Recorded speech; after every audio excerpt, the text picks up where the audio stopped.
Assalamualaikum warahmatullahi wabarakatuh. Saya Alif Mustafa Hanif, mahasiswa Fakultas Kedokteran Universitas Gadjah Mada, dan ditugaskan untuk KKN di Padukuhan Jeruk. Pada kesempatan ini, saya akan menjelaskan tentang pentingnya menjaga kesehatan fisik dan mental di era digital.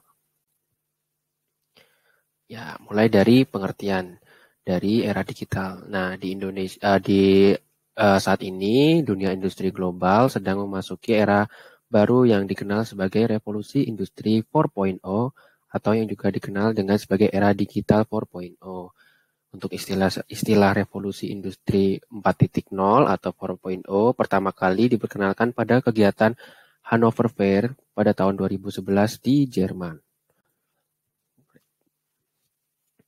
Pada kegiatan pameran besar tersebut di tahun 2011 seakan membuka kembali evolusi revolusi industri pertama ketika ditemukan mesin bertenaga uap, kereta uap, manfaatan tenaga batu bara di Eropa pada tahun 1750. Penemuan-penemuan tersebut kemudian mendorong industrialisasi besar-besaran yang meningkatkan perekonomian Inggris Raya dan beberapa negara Eropa lainnya. Nah, itu tadi revolusi industri pertama. Untuk revolusi industri yang kedua, kemudian menyusul dengan penemuan tenaga listrik, alat komunikasi, kemajuan kimia, dan tenaga minyak di tahun 1870. Pada peristiwa ini, sebaran wilayah telah mencapai seluruh penjuru dunia termasuk Timur Tengah. Ya, tadi untuk yang perkembangan revolusi industri ketiga, yaitu ditandai dengan penemuan teknologi komputer, sambungan internet, telepon genggam di tahun 1960. Kemajuan teknologi revolusi ketiga ini seakan membuat dunia menjadi kampung raksasa yang mendekatkan manusia dari pelosok dunia dengan manusia lainnya di belahan bumi lain. Nah, sekarang kita masuk ke revolusi industri yang keempat, yaitu revolusi industri 4.0. Ditandai dengan fenomena pemakaian digital dalam kehidupan manusia semakin meningkat tajam. Fenomena ini dapat ditemui di berbagai keseharian masyarakat, seperti teknologi digital komputer, game digital, digitalisasi pemakaian mata uang atau e-money, kemudian pemakaian media digital e-media. Di Indonesia sendiri sudah memasuki era industri 4.0 ini. Hal ini ditandai dengan meningkatnya konektivitas, interaksi antar manusia, mesin dan sumber daya lainnya yang semakin konvergen melalui teknologi informasi dan komunikasi. Pada April 2018, Presiden Indonesia Joko Widodo meluncurkan Making Indonesia 4.0 atau 4.0, yaitu peta jalan atau roadmap dalam strategi dalam memasuki era digital di dunia. Penyusunan peta jalan ini melibatkan berbagai pemangku kepentingan mulai dari pemerintah, asosiasi industri, pelaku usaha, penyedia teknologi, maupun lembaga riset dan pendidikan. Nah, dengan seiringnya munculnya era industri 4.0 ini tentunya ada tantangan. Nah, tentu saja tantangan-tantangan tersebut seperti era-era sebelumnya, yaitu menghilangkan sebagian pekerjaan-pekerjaan yang masih dipakai saat ini sehubungan terjadinya perubahan proses bisnis menjadi jauh lebih efisien. Nah, tetapi seperti yang terjadi pada era-era revolusi industri sebelumnya, pekerjaan-pekerjaan jenis baru pasti akan bermunculan menggantikan pekerjaan-pekerjaan lama yang dengan diberlakukannya cara-cara kerja baru.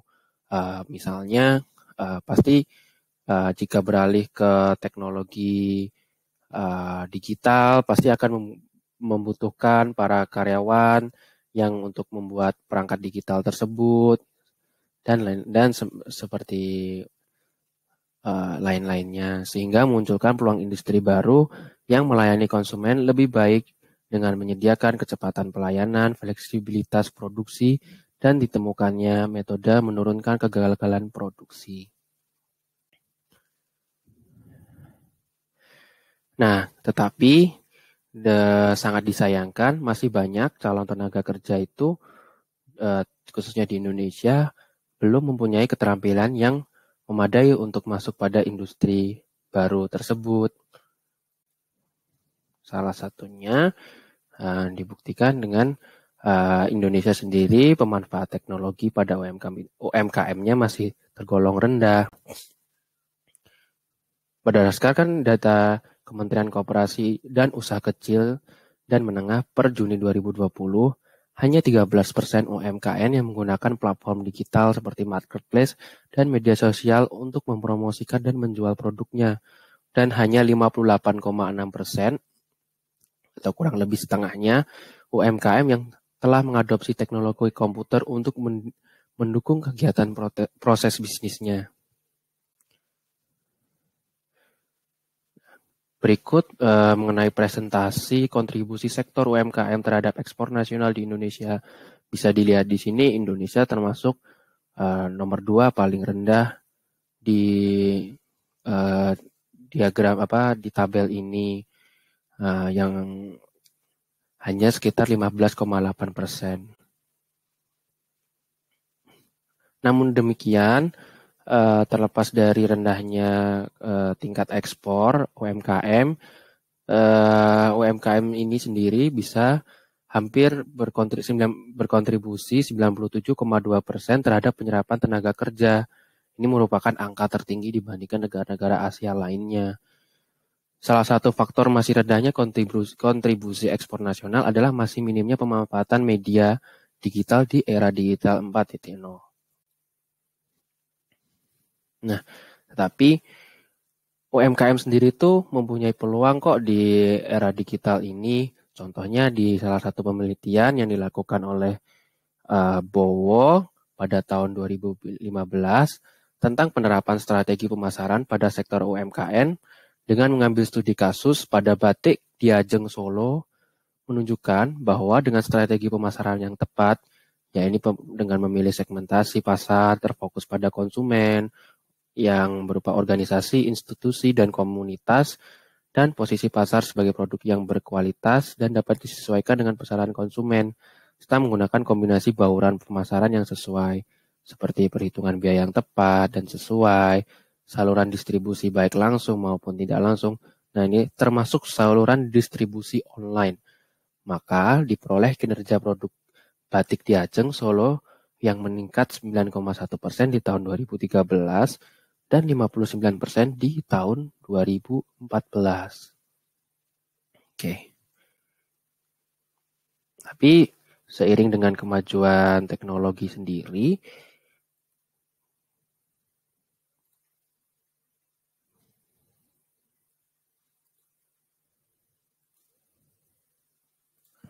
diketahui bahwa pada tahun 1982 diketahui bahwa pekerja dengan teknologi baru dapat menciptakan jenis stres tertentu yang dikenal sebagai teknostres. Istilah teknostres sendiri mengacu pada stres yang dibuat saat bekerja dengan pada tahun itu, pada tahun 1982, istilah teknostres sendiri hanya mengacu pada stres yang dibuat saat bekerja di komputer di meja saja. Namun, seiring dengan kemajuan teknologi saat ini, smartphone, laptop, dan tablet bisa kita gunakan kapan dan di mana saja pun dapat menjadi tempat kerja.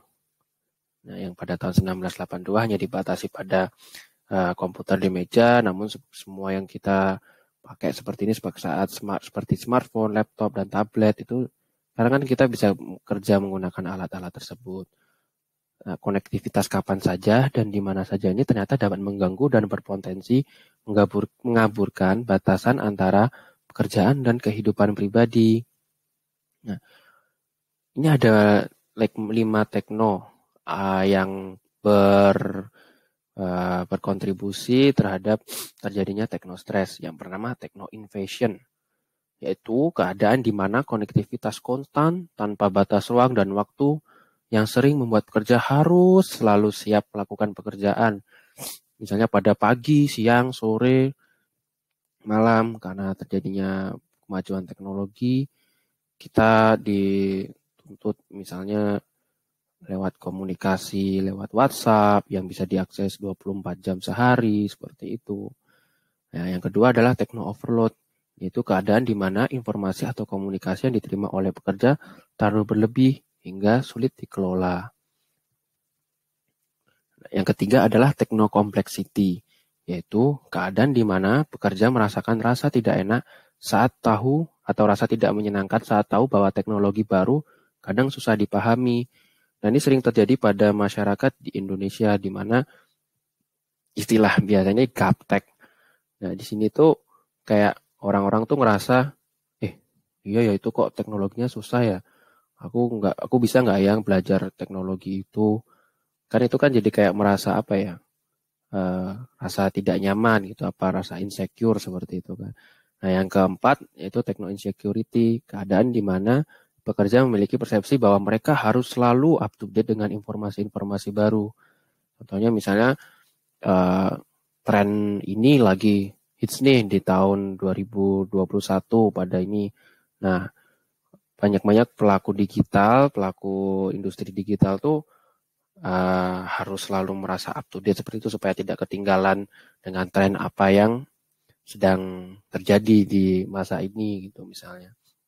Nah, yang kelima adalah techno uncertainty, yaitu keadaan di mana pekerja merasa bingung karena teknologi baru akan selalu muncul dan berkembang. Nah, itu karena sifat teknologi akan selalu ada selalu yang membarui dari teknologi yang lama.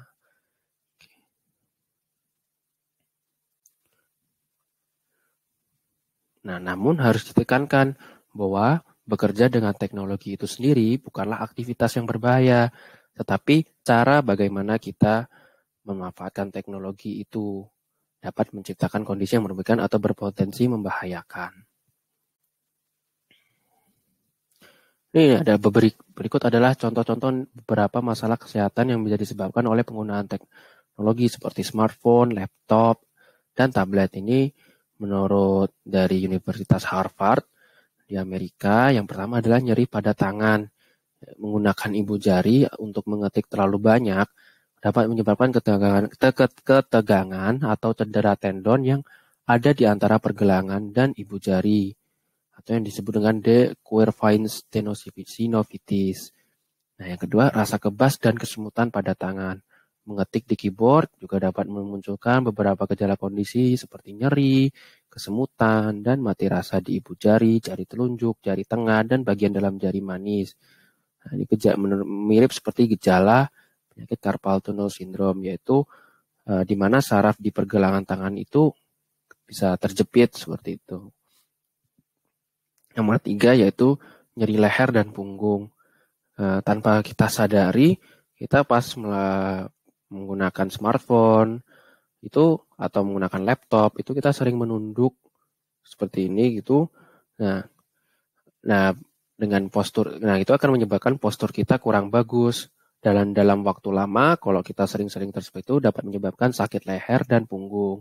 Untuk mengatasinya, kita bisa menggunakan smartphone dan laptop itu setinggi dengan ketinggian mata kita. Jadi kita tidak perlu menunduk. Seperti itu. Sekarang masuk, di selain tadi penyakit-penyakit tadi, menurut dari penelitian yang saya baca, stres di tempat kerja itu juga berkaitan dengan penyakit jantung koroner dan sindrom metabolik. Menurut penelitian retrospektif maupun prospektif. Nah, sindrom metabolik ini dikarakterisasi dengan adanya tekanan darah tinggi, kolesterol tinggi, kadar gula darah tinggi atau diabetes, dan lebarnya lingkar pinggang.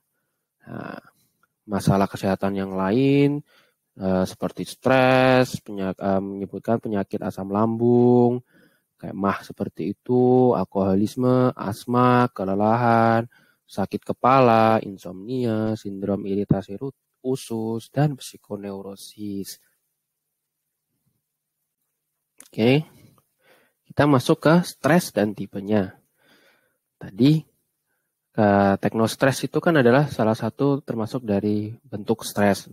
Nah, stres sendiri itu ada dua tipenya. Yang pertama ada eustress dan distress. Kalau eustress sendiri itu jenis stres yang bersifatnya jangkanya pendek, namun dia bersifat positif. Ini adalah stres yang muncul ketika motivasi dan inspirasi dibutuhkan. Jadi tidak melulu stres itu sesuatu yang jelek. Kadang ada stres yang membuat kita lebih produktif seperti itu. Nah, yang kedua adalah distress. Di sisi lain, di sini disebut adalah stres negatif yang bersifat merusak dan tidak menyenangkan. Distress menciptakan perasaan tidak nyaman seperti rasa cemas, deg-degan, ketakutan, khawatir, atau gelisah. Masuk ke tahapan stres. Yang pertama ada fase alarm, yaitu di mana denyut jantung meningkat dan kelenjar adrenalin melepaskan kortisol atau yang kita sebut dengan hormon stres. Nah, di sini kita bisa menerima dorongan adrenalin yang meningkatkan energi. Kemudian terjadi respon melawan atau lari di tahap ini. Nah, tahap ini terjadi pada saat-saat awal kita menghadapi penyebab stres tersebut. Nah, pada tahapan yang kedua, resistensi. Namanya tahap resistensi. Di sini setelah peristiwa menegangkan lewat, nah, tubuh kita mulai memperbaiki dirinya sendiri. Mulai dari menurunkan hormon stres tadi, yang disebut hormon kortisol lebih rendah, detak jantung dan tekanan darah mulai normal, seperti itu. Kemudian tubuh memasuki fase pemulihan tetapi tetap dalam kondisi siaga tinggi untuk sementara waktu. Nah, ada dua nih. Jika stres teratasi, nah, tubuh akan terus memperbaiki diri sampai kadar hormon, detak jantung, dan tekanan darah mencapai keadaan sebelum stres. Tapi kalau misalnya stresnya nggak teratasi, nah itu bisa akhirnya tubuh akan beradaptasi dan belajar bagaimana hidup dengan tingkat stres yang lebih tinggi. Nah, di sini tubuh mengalami perubahan yang tidak disadari dalam upaya mengatasi stres. Nah, tubuh akan mengeluarkan hormon stres secara terus menerus, tekanan darah akan tetap tinggi seperti itu. Nah, jika tahap resistensi ini terus berlanjut terus menerus, ini dapat menyebabkan ke tahap ketiga, yaitu di mana tahap kelelahan. Di tahap kelelahan ini biasanya ditandai dengan sifat-sifat yang lekas marah, frustasi, dan konsentrasi yang buruk. Nah, tahap ini adalah hasil dari stres yang berkepanjangan. Nah, mengalami stres dalam waktu yang lama itu dapat melemahkan daya tahan tubuh kita, menguras energi, emosi, dan mental hingga tubuh tidak lagi bisa memiliki kekuatan untuk melawan stres. Nah, kelelahan ditandai juga dengan energi habis, merasa depresi, kegelisahan, dan seperti itu, dan lain-lain. Oke, kita masuk ke manajemen stres. Nah, untuk manajemen stres secara spesifik sendiri mengenai teknostres itu ada 7. Yang pertama, kita bisa merancang teknologi dengan baik dan kompatibel sesuai peran karyawan dalam perusahaan. Nah, yang kedua itu menyeimbangkan kemampuan karyawan tersebut dengan tingkat kecanggihan teknologi. Kan nggak mungkin nih kemampuan karyawannya rendah tetapi tingkat kecanggihan teknologinya tinggi. Jadi kita harus balance atau seimbang seperti itu. Yang ketiga, kita bisa tentukan setidaknya dalam seminggu itu ada hari kita tanpa perangkat yang berhubungan dengan teknologi seperti komputer, laptop, dan smartphone untuk meningkatkan komunikasi secara lisan dan hubungan pribadi. Yang keempat, kita perlu nih merenungkan kembali nih apa sih tujuan kita menggunakan perangkat tersebut. Nah, dan kita harus gunakan alat-alat tersebut hanya jika diperlukan saja. Kadang kita kalau lagi bosen langsung ngambil smartphone, terus kita langsung browsing apa Instagram kayak apa TikTok kayak, nah seperti itu. Nah, untuk yang kelima yaitu istirahat setiap 1 jam selama 10 menit ketika bekerja di depan layar komputer atau perangkat lain untuk menenangkan pikiran dan mengistirahatkan mata Anda. Yang keenam, kita bisa membatasi jam bermain game dan atau koneksi internet. Yang ketujuh, kita tidak perlu tuh merasa menolak, tidak perlu menolak teknologi baru, tapi kita harus memanfaatkan dengan sebaik-baiknya. Nah, untuk manajemen stres secara umum ada 4 tahap. Yang pertama tahap pertama yaitu tahap gimana kita harus mengenali sumber-sumber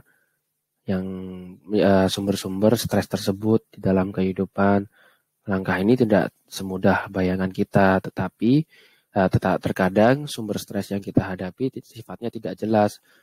Dan tanpa tidak disadari, kita tidak memperdulikan stres itu sebagai langkah untuk minimalisir beban pikiran, perasaan, dan perilaku. Untuk sumber dari stres sendiri itu ada 4. Yang pertama tension, kedua frustasi, ketiga konflik, dan 4 krisis. Untuk tension sendiri, contohnya nih, yaitu suatu keadaan di mana kita mengalami tegang atau tekanan mental. Contohnya saat mempunyai hutang, suami atau istri selingkuh, hendak menghadapi ujian akhir sekolah, dan lain-lain. Kalau pas frustasi itu contohnya aja saat kita gagal nih dalam berumah tangga, gagal sekolah, gagal dalam panen, atau gagal dalam mencapai target, seperti itu.